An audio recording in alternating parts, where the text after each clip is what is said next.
Good evening and welcome to my end of the week recap video here for Apple and plan ahead for next week and possibly something for earnings. Um, Real quick, I added to these 230 calls here today on this break above what looked like was going to be a bottoming reversal off of a support.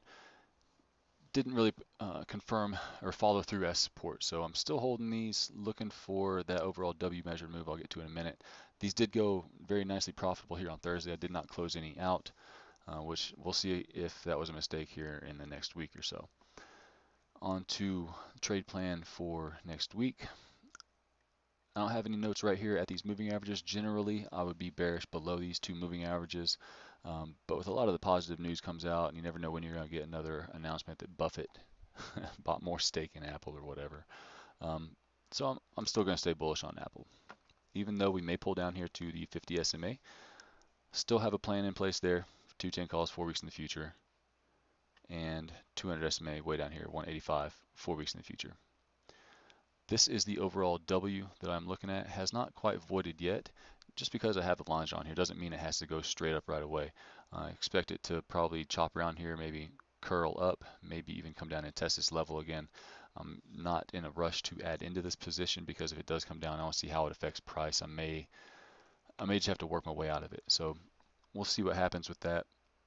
But this area over here on the daily time frame, you can see is a significant area of support. It's a prior breakout from this little flag over here in August, and earnings are coming up. So it could be the catalyst needed to really push Apple one way or the other.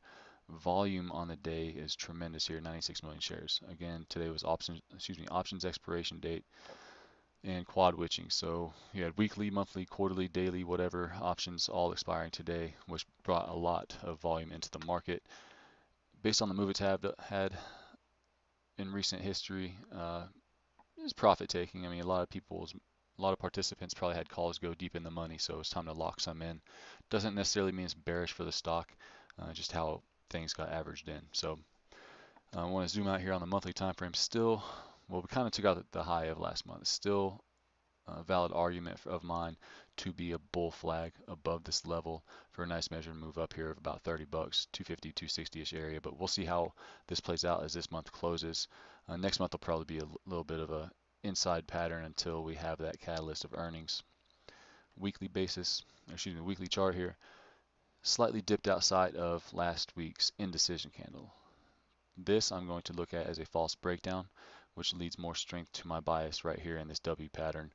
If there's bears that got trapped on this breakdown, found support at what has at least held support pretty reasonably in the past when we've made big moves up here in Apple. So weekly time frame, still nothing too scary, although the bears were able to push it down below the lows. Still looking for bullish moves.